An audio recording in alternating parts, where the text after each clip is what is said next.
Tema današnjeg videa jeste primjena bespilotnih letelica i dronova u ukrajinskom ratu i kakav će uticaj ona imati na organizaciju borbenih dejstava u budućnosti. Kratkom analizom obuhvatit ćemo primjenu udarno-izviđačkih bespilotnih letelica, dronova kamikaza i komercijalnih dronova kod obeju zaraćenih strana. Dotaći ćemo se tema poput odbrane od bespilotnih letelica, radioelektronske borbe i uticaja savremenih komunikacionih sistema na organizaciju izvođenja borbenih dejstava u budućnosti. Mnogi su očekivali da će izviđačko-udarne bespilotne letelice krojiti tok rata u Ukrajini. Početni i ograničeni uspesi turskih Bajraktara TB2 ukazivali su na tako nešto. Međutim, ti uspesi mogli bi se pripisati i lošoj organizaciji napredovanja oružanih snaga Ruske federacije, gde je logistika uništavana u pozadini, a skupi sistemi protivvazdušne odbrane napadani iz zaseda tokom marša ili su ostajali napušteni bez goriva ili zaglavljeni u blatu. Ipak dosadašnji tok rata ukazuje da je dobro organizovana protivvazdušna odbrana nepremostiva prepreka za Bajraktar TB2, ali i za ruski Orion. Tačan broj oborenih bespilotnih letelica Bajraktar TB2 znaju samo Ukrajinci, kojima je do juna meseca isporučeno preko 50 letelica. A ako bi koristili ruske podatke, do sada ih je oboreno preko 70. Sa druge strane, oboren je i jedan ruski Orion i par bespilotnih letelica Forpost R, o čijim dejstvima se povremeno pojavi informacija.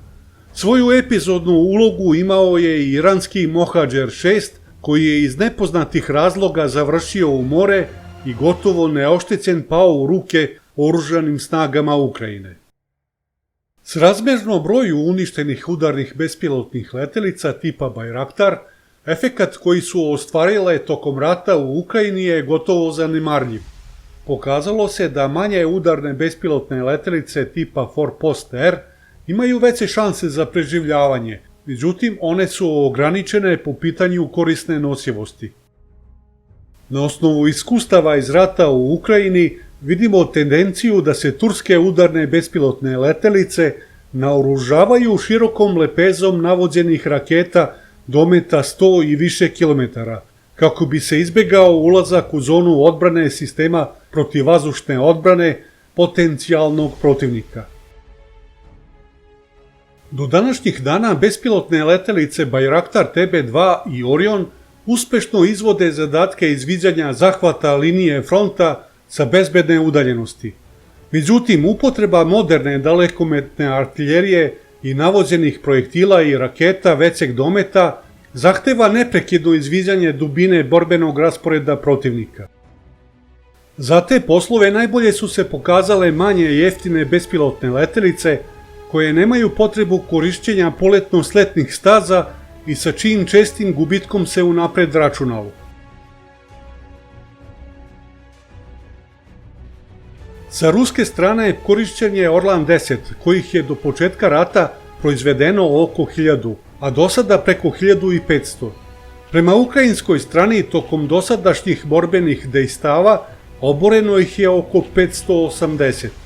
Takođe, svoj doprinos dao je i Orlan 30, Forpost, Granat 4 i druge manje poznate ruske izviđačke bespilotne letelice. Na ukrajinskoj strani korišćen je veliki broj letelica domaćeg i stranog porekla, što je možda i problem u pogledu sticanja iskustava u primjeni. Pomenut ćemo samo one poznate: Leleka 100, Punisher, UJ-22 Airborne, kiparski Poseidon H6 i H10, američka RQ-20 Puma, Skyeton, Skiff. Odnedavno je počela primjena bespilotne letelice Shark, a u razvoju je Elfa. Međutim, najčešće obarana ukrajinska izviđačka bespilotna letelica bila je A1SM Fury.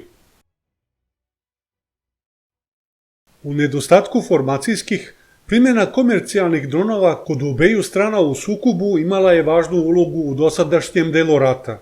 U samom startu oružane snage Ukrajine su prednjačile u primjeni komercijalnih dronova, a kako je rat odmicao, Rusi su hvatali korak. Opremljeni dnevnim i termovizijskim kamerama, komercijalni dronovi su postali korisna izviđačka vazduhoplovna platforma koja je na taktičkom nivou pribavljala informacije o pokretima i namerama protivnika, efektima dejstva sopstvene artiljerije i drugih borbenih sredstava vatrene podrške. Zahvaljujući snimcima koje su napravili, u mogućnosti smo da vršimo analize pojedinih događaja i taktičkih postupaka na bojnom polju. Pravilo da na bojnom polju pobeđuje onaj ko prvi pronađe protivnika pre nego što i sam bude otkriven, primjenom dronova dobilo je poseban značaj. Danas se na frontu ne može zamisliti komandovanje jedinicama, dejstvo artiljerije, specijalnih jedinica, pešadije, tenkova, bacača granata i posluga protivoklopnih vođenih raketa bez asistencije drona. Korišćeni su čak i za organizaciju protivvazdušne odbrane, navođenje avijacije, logistiku i druge zadatke. Najčešće primenjivani komercijalni dronovi na obema stranama su porodica Mavic kvadrikoptera kompanije DJI, Autelevo i drugi. Ukrajinska strana je, zahvaljujući raspolaganju izuzetno velikim novčanim fondom i pomoći iz inostranstva, koristila i druge znatno skuplje kvadrikoptere kompanije DJI, poput Matrix RTK 300 i druge. Tu i tamo video bi se i po koji namenski vojni dron kao ovaj T-150 britanske kompanije Maloj, koji su oborile čečenske jedinice. Pored tog drona, za prenos tereta Ukrajini je predat i dron T-400 iste kompanije.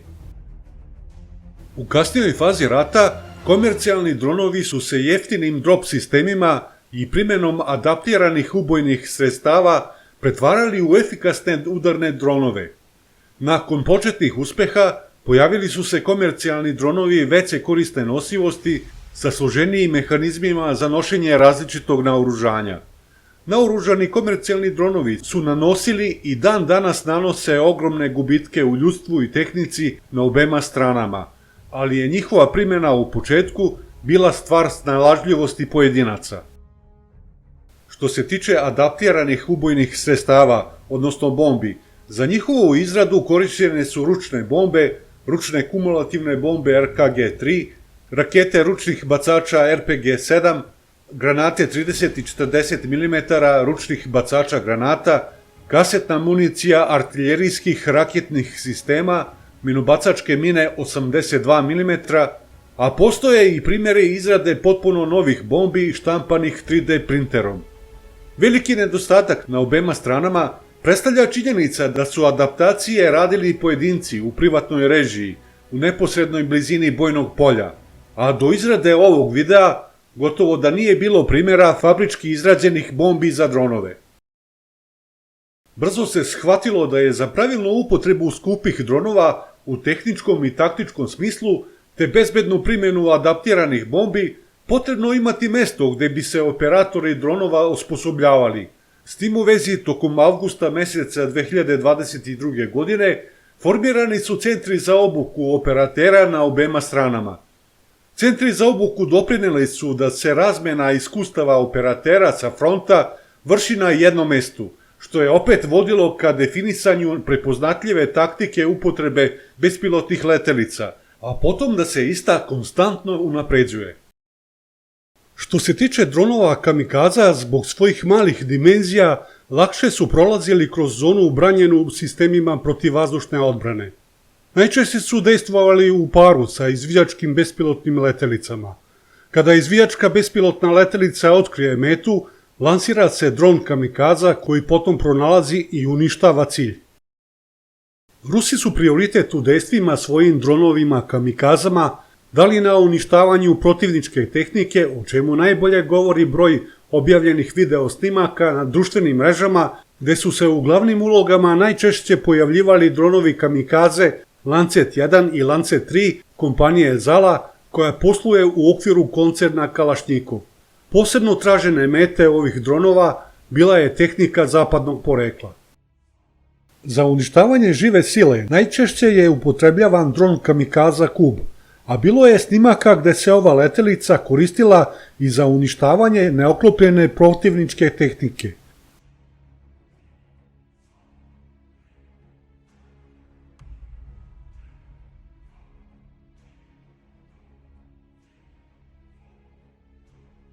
U januaru mesecu 2023. godine zabeleženi su prvi snimci primene jeftinih FPV dronova kamikaza, uglavnom za uništavanje žive sile. Pošto je prioritet ruskih dronova dat na uništavanju zapadne tehnike, vrlo brzo se pokazalo da kumulativna bojeva glava drona kamikaze Lance 3 težine 3 kg nije bila dovoljna za uništavanje pojedine vrste oklopne tehnike, pa je u kasnijoj fazi rata količina eksplozivnog punjenja bila duplirana. Što se tiče taktike primene dronova, ispostavilo se da protivteroristička borba u Siriji i rat u Ukrajini nisu isto. Deo taktike ostao je isti. Izviđački dron izviđa i pronalazi metu, a potom se lansiraju dronovi kamikaze. Međutim, u Siriji su se bavili lovom na viđene teroriste, pronalaženjem i uništavanjem baza terorista, a u ratu u Ukrajini potreba za primjenom dronova bila je na dnevnom nivou, na svim pravcima fronta. Također na osnovu sirijskih iskustava, na početku rata, dronove kamikaze koristile su samo male posebno formirane specijalne jedinice oružanih snaga Ruske federacije, a na delu fronta gde su se borile narodne milicije nije ih uopšte bilo. Sve ovo navedeno zahtevalo je uspostavljanje masovne serijske proizvodnje dronova kamikaza, a radi pokrivanja svih pravaca fronta i osposobljavanje velikog broja operatera, za šta je bilo potrebno vreme. Efekti serijske proizvodnje, obuke i masovne primjene dronova kamikaza viđeni su tek krajem 2022. godine. Pojavom dronova kamikaza Geranj 1 i Geranj 2, Rusi su dobili sposobnost preciznog udara na velikim daljinama po objektima komandovanja, infrastrukture i koncentracije ljudstva i tehnike protivnika.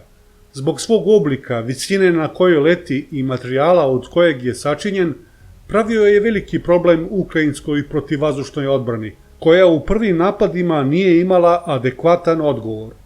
On se posle izvesnog vremena pronašao nabavkom odgovarajućih sistema na zapadu i premeštanjem sistema protivvazdušne odbrane na nove lokacije.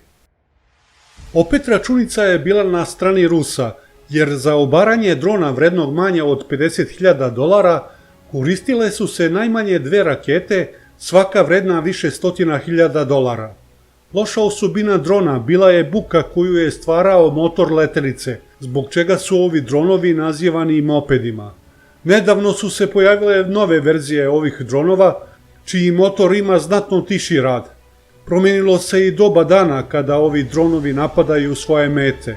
Nekada su to činili u sred bela dana, a sada noću i u uslovima slabe vidljivosti. Ukrajinci su prioritet u dejstvu dronovima kamikazama dali na dejstvu po živoj sili i ne toliko po oklupljenoj tehnici. Koristeći američke dronove kamikaze Switchblade 300, napadana je živa sila protivnika na liniji dodira. U iste namene korišćen je i ukrajinski RAM-2 varijanta bespilotne letelice Leleka 100, a za dejstvo po objektima duboko u pozadini protivnika i na ruskoj teritoriji poljske Varmate, Tupoljev 141 Striž, kao i komercijalne dronove prepravljene u dronove kamikaze, poput kineske bespilotne letelice Mugin 5 Pro, koja može da ponese 25 kg korisnog tereta. Ipak, iako su oružane snage Ukrajine dobile popriličan broj dronova Switchblade 300, na društvenim mrežama su retki snimci njihovih dejstava. U približno istom broju su pronalaženi oboreni. Isporuka dronova kamikaza Switchblade 600 je najavljena i njima bi moglo da se dejstvuje i po oklopnoj tehnici. Za sad nema podataka o njihovoj primjeni na frontu. Umjesto pomenutog drona za borbu protiv oklopne tehnike, sve češće se primenjuju jeftini kvadrikopteri sastavljeni od komponenata kupljenih na poznatim internet servisima za online kupovinu. S tim u vezi u januaru mesecu sa ukrajinske strane su se pojavili prvi snimci uspešne primjene FPV dronova Kamikaza po ruskoj oklopnoj tehnici u Soledaru i Bahmutu. Kao bojeva glava koristi se adaptirana ručna kumulativna bomba RKG-3 i raketa ručnog bacača RPG-7. Za dejstvo po živoj sili koristi se improvizovana eksplozivna naprava izrađena od plastičnih cevi, plastičnog eksploziva i čeličnih kuglica kugličnih ležajeva. Karakteristika FPV dronova ili dronova sa pogledom iz prvog lica je ta da dejstvuju horizontalno ili iz kosog obrušavanja. Generalno što se tiče upotrebe dronova Kamikaza, kada je u pitanju preciznost i upravljivost, američki Switchblade 300 se pokazao kao izuzetan, dok su ruski Kup i Lancet pokazali određene slabosti. Preciznim su se pokazali i FPV dronovi Kamikaze, što je dovelo do njihove masovne primjene i formiranja većih timova, i opet je tu prednjačila ukrajinska strana. Sve do tad, takav nivo organizacije imali su jedino ruski timovi opremljeni dronovima Kamikazama Lancet. Tokom rata u Ukrajini po prvi put su se dogodile borbe bespilotnih vazduhoplovnih letelica. Rezultat od 3:2 za Ruse ne govori ništa posebno, osim da su slučajni susreti i dueli letelica mogući, te da je potrebno poraditi na efikasnom sistemu koji bi u takvim situacijama omogućio pobedu nad protivničkim dronom. Sredstva radioelektronske borbe su pokazala svoju efikasnost u borbi protiv komercijalnih dronova i bespilotnih letelica. Međutim, njihova primjena u blizini linije fronta nije moguća, a zbog radioemisije precizno su locirana i duboko iza linije fronta, pa su neretko postajali žrtva precizno navođenih projektila. Odgovor na masovnu upotrebu komercijalnih dronova, pored upotrebe sistema protivvazdušne odbrane kratkog dometa poput Strele 10, Tora i Ose, bio je maskiranje i primjena prenosnih sredstava za radioelektronsku borbu sa dronovima. Sasvim slučajno otkriveno je da obična maskirna mreža može biti spas od udara ruskih dronova Kamikaza Lancet, posebno kada je u pitanju zaštita vučenih i samohodnih haubica na vatrenim položajima. Ubrzo su se oko oruđa na vatrenim položajima ukrajinske artiljerije pojavile mreže izrađene od različitih materijala, armature, žice i kanapa. Inovativnoj primjeni drona na bojnom polju doprinela je i satelitska internet mreža Starlink. Umjesto da se prenos video slike sa dronova vrši putem radio linka, ista se preko Starlink internet mreže deli putem konferencijskih aplikacija krajnjim korisnicima. Zahvaljujući tome smanjeno je vreme reakcije artiljerijskih jedinica, kojim sad nije potrebno komandovati jer je video slika vidljiva putem mreže i na vatrenim položajima, ali i komandantima jedinica na terenu i timovima udarnih dronova i dronova Kamikaza. Trenutno vidite situacioni centar bespilotnih letelica oružanih snaga Ukrajine za grad Bahmut, koji se bavi organizacijom izviđanja za potrebe drugih. Informacije dobijene putem Starlink mreže iz ovog centra učinili su da svaki pokušaj prilaska ovom gradu bude popločan velikim gubicima u ljudstvu i sredstvima ratne tehnike. U ovom centru se ne prikupljaju samo snimci iz kamera bespilotnih letelica, već i sa onih postavljenih na dominantnim objektima u gradu. Rat u Ukrajini je pokazao da su bespilotne letelice potreba i potrošna roba, pa je potrebno imati otvorene linije snabdevanja iz domaćih ili inostranih izvora. Dok je Ukrajina imala na raspolaganju gotovo sve što se nudi na tržištu, Rusi su morali da se oslanjaju najviše na sopstvene snage. Iz tog razloga je formirana grupa Carski vitezovi, sastavljena od inženjera vojno-industrijskog kompleksa, koja je u pozadini zone specijalne vojne operacije testirala različite modele bespilotnih letelica domaćih proizvođača, a potom i na samom frontu. Kao rukovodilac za taj zadatak angažovan je Dmitrij Rogozin, nekadašnji direktor Roskosmosa. Šta dronovi znače na bojnom polju Možda najbolje govore reči ruskog predsjednika Vladimira Putina, izgovorene decembra ove godine na proširenom savjetu kolegijuma Ruskog ministarstva odbrane.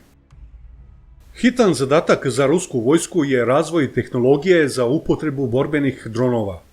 Iskustva specijalne vojne operacije pokazala su da je upotreba bespilotnih letelica postala gotovo univerzalna i takav arsenal sredstava treba da bude u borbenim udeljenjima, vodovima, četama, bataljonima. Meta treba da bude otkrivena što je pre moguće. Informacije treba da se prenesu za udar u realnom vremenu. Bespilotne letelice treba da budu međusobno povezane i integrisane u jedinstvenu izviđačku mrežu. Sa ovom izjavom ruskog predsjednika Vladimira Putina završavamo prvi deo serijala o iskustvima primjene bespilotnih letelica u Ukrajinskom ratu i primjeni istih u definisanju potreba Vojske Srbije za bespilotnim vazduhoplovnim platformama. Do nastavka serijala, pozdrav!